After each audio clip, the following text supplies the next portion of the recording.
Shalom, selamat pagi, listener sahabat Radio Rocan. Renungan pagi hari ini berjudul Keturunan Ular Bludak yang diambil dari kitab Lukas pasal 3 ayat 7 sampai dengan 9. Firman Allah berkata, lalu ia berkata kepada orang banyak yang datang kepadanya untuk dibaptis.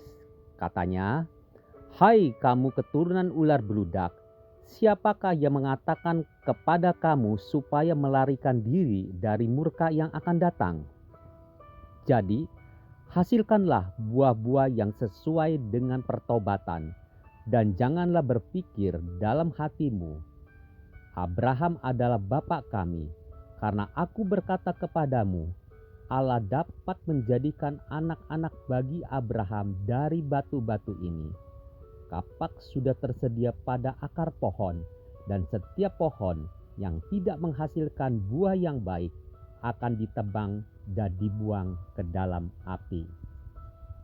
Saudara-saudaraku yang terkasih di dalam nama Tuhan Yesus Kristus, kasih bukanlah sekedar tersenyum, mengucapkan kata-kata yang manis dan lembut, melainkan juga terkadang memberikan teguran, mengucapkan kalimat-kalimat yang tegas untuk menyatakan kesalahan.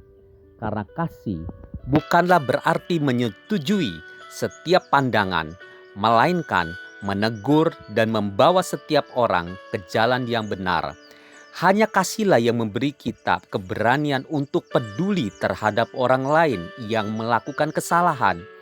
Ketika hati kita dipenuhi dengan kasih, kita peduli terhadap orang lain dengan memberikan nasihat, memberikan teguran, dan kita mau mereka kembali ke jalan surga.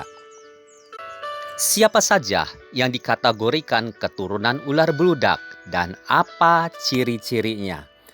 Kita pelajari ada beberapa hal yang dijelaskan oleh Yohanes di dalam bacaan kitab suci hari ini. 1. Seorang yang mempermainkan murka Tuhan, yaitu seseorang yang tidak menganggap murka Tuhan sebagai sesuatu yang serius.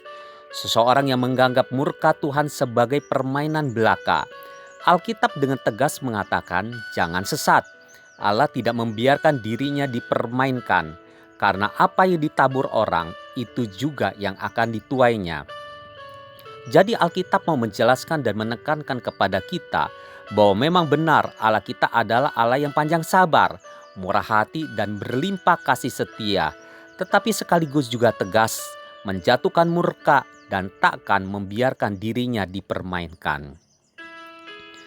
Yang kedua, seseorang yang tidak menghasilkan buah sesuai dengan pertobatan.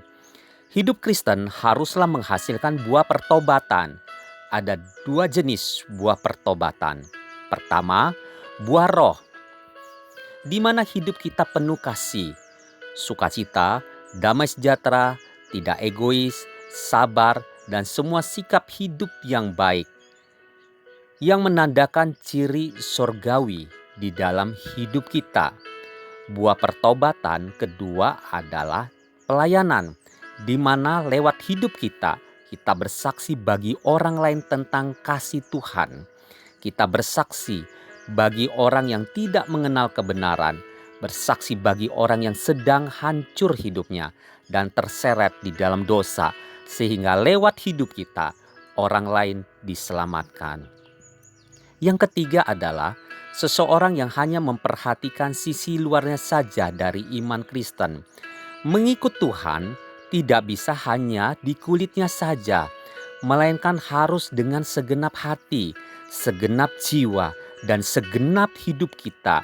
Bukan dari luar yang menutupi sesuatu yang di dalam, melainkan dari dalam terpancar keluar, sehingga kuasa dan kemuliaan Tuhan nyata di dalam hidup kita. Jika kita menyadari bahwa di hadapan Tuhan selama ini kita hanya keturunan ular beludak, mulai sekarang kita harus bangkit menjadi hamba yang setia, yang mau menyenangkan hati Tuhan. Amin. Selamat beraktivitas.